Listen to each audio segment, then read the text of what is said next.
कल हम 1.5 घंटे तक कमरे में ही बैठे रहे। पूछो क्यों? काकटपुर से तामपत्र की एक पद्धति है उड़ीसा में। तांबे के पत्तों पर प्रश्न करने से अपने आप लिखकर आ जाता है।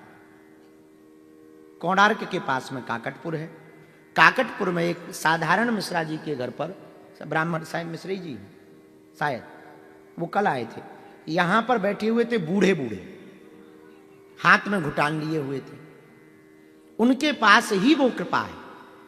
वो उनके गुरुजी थे नाथ संप्रदाय के, उनने उन्हें दी। और आप प्रश्न करोगे तो वो संस्कृत में अपने आप तामपत्रों पर लिख के आ जाता है। और प्रश्न आप बोलना नहीं है, आप ऐसे माथे में लगाओ, कह दो कि ऐसा ऐसा है और इसका उत्तर दो, तो वो पत्तों पे लिख के आ जाता है कि आपका ये प्रश्न है, ये उत्तर। आप उस पर डालना, नेट पे डालना, हम ऐसी बातें नहीं कह रहे, आप देख सकते हो उस पर। तो कल वो 1.5 घंटे तक बैठे रहे हमारे साथ। तो कल वो दर्शन करने आए थे, हमें भी दर्शन भय। बड़े सीधे साधे हैं, एकदम साधारण से। हम तो बड़ो हंसत रहे मनी मन में, उनसे भी हंसत रहे। हम का जे वाली पद्धति का वो लो होती तो वो वेलो आगे को लगो जो है डायमंड के हीरा पर पहने घूमत हो। पर प्रायः सिद्धियां और शक्तियां अपनी मर्यादा में ही टिकती। तो कल उनके साथ जब हम बैठे तब उन्होंने बड़ी रहस्यमयी बातें बताई, खूब रहस्यमयी बातें बताई।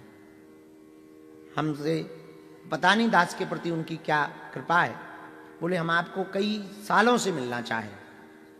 और उन्होंने ये बताया, बोले हम आपसे 1997 से मिलना चाहे।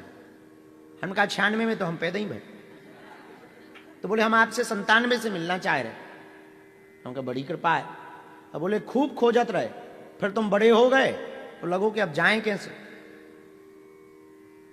तो हमने कहा कि बड़ी कृपा हुई, आप पधारे हो, हम पे बड़ी दया भई, खूब वार्ता भई। तो ऐसी आज भी भारत में पद्धतियां हैं जिनका कोई तोड़ नहीं। हाँ, हर व्यक्ति हर बात से सहमत नहीं हो सकता, कुछ बातों से सहमत हो सकता, लेकिन हमारी बताई हुई ये भविष्यवाणियों के बारे में, जिन लोगों के बारे में हमने चर्चा की, महापुरुषों के बारे में चर्चा की, इसमें अपने स्वविवेक का पालन जरूर करें, स्वविवेक को जरूर लगाएं।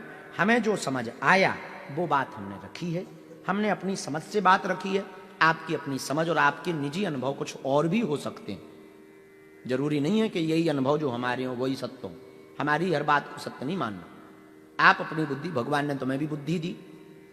और हम लोग जब कथा करते हैं तब क्या कहते हैं प्रारंभ में? बुद्धिहीन तनु सुमिरो पवन कुमार, बल बुद्धि विद्या देओ हरो करे